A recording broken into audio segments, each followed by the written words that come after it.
তোমাদের সাথে আছি বলেন সুবহানাল্লাহ। যে গালে গালার ভিতরে আল্লাহ তাআলা বই পাঠাইলেন, তোমাদের কোনো চিন্তা নাই। দুইজনের একজন, তার দুইজন বলতে অবক্ষণ, আরেকজন বলতে মুহাম্মাদুর রাসূলুল্লাহ সাল্লাল্লাহু আলাইহি সাল্লাম বলেন সুবহানাল্লাহ। তাহলে তাদের ঈমান আর আমাদের ঈমানের পার্থক্য আছে না?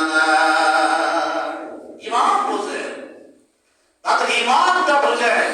যে দরজা দিয়া নবীকে দেখতে গিয়েছে, যে দরজাটা অবক্ষণ কখনো বন্ধ করে নাই, তার স্মৃতিস্বরূপ রেখে দিয়েছে বলেন সুবহানাল্লাহ।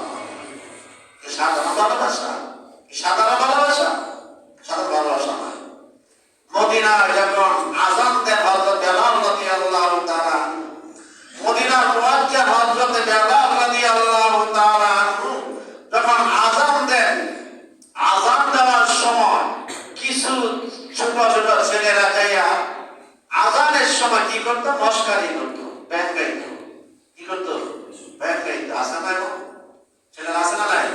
রাসূল সাল্লাল্লাহু আলাইহি দেখেন দুইটা ছেলে, অনেক ছেলেরা ব্যাং গাইতেছে, তার ভিতরে দেখে একটা ছেলে আওয়াজটা খুব সুন্দর, কিন্তু আযানটা কি করতেছে? ব্যাং গাইতেছে।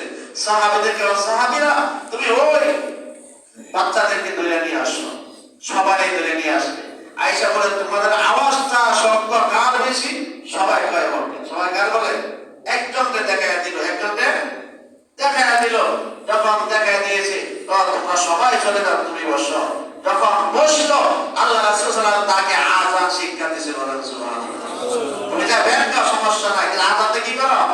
শিখে দাও। আযানটা কি করো? শিখে দাও। হযরত রাসূল সাল্লাল্লাহু আলাইহি ওয়াসাল্লাম যখন আযান শিক্ষা দিলেন, এই ছেলেটা বাসায় যা ফিরে আইসা বলে রাসূলুল্লাহ এমন আওয়াজ শোনাইছে যে আওয়াজটা আমি বলতে পারেন, আমাকে মুসলমান বানায় দেন বলেন সুবহানাল্লাহ। এবার মুসলমান বানায় দেন। আল্লাহ বলেন ওই সাহাবীরা মাথায় হাত দিলেন, হাত দেওয়া কারণগুলো শিখাইলেন, তাকবীর দিলেন, আযান শিখাইলেন। এবার আওয়াজটা যখন সুন্দর হয়ে গেছে, ছেলেরা লাইক দেয়া বলে নবী আমাকে কাজে লাগান, আমি আওয়াজটা কোথায় ব্যবহার করবো, আমাকে কাজে লাগান। আল্লাহ রাসূল বলেন যাও তোমার একটু কাজ দিয়া নয় কি, যাবে যদি বেঁচে থাকি আমি তোমার মক্কা করে মুয়াজ্জিন নিয়োগ করবো বলেন সুবহানাল্লাহ। মক্কা করে মুয়াজ্জিন আমি আল্লাহ তাআলা মানে রাসূল সাল্লাল্লাহু আলাইহি ওয়াসাল্লাম দিব। শেষ পর্যন্ত ওই ছেলেটা মক্কা করে মুয়াজ্জিন হয়ে গেছে। কিন্তু রাসূল যে হাত দিছে, এই হাত দেওয়াটা চুল কোনো কাটে না, মাথার এইদিকে চুল কাটে, ওইদিকে চুল কাটে, ওইদিকে চুল কাটে, ওইদিকে চুল কাটে, কিন্তু সামনে চুলগুলো সাহাবী কাটে নাই। লম্বা হসে বাঁধতে, ভিতর করতে পাগড়ি বাঁধতে, টুপি পরে, কিন্তু চুল কাটে নাই। সাহাবীরা বলে তুমি চুলটা কেন কাটো নাই? বলে কেন কাটবো?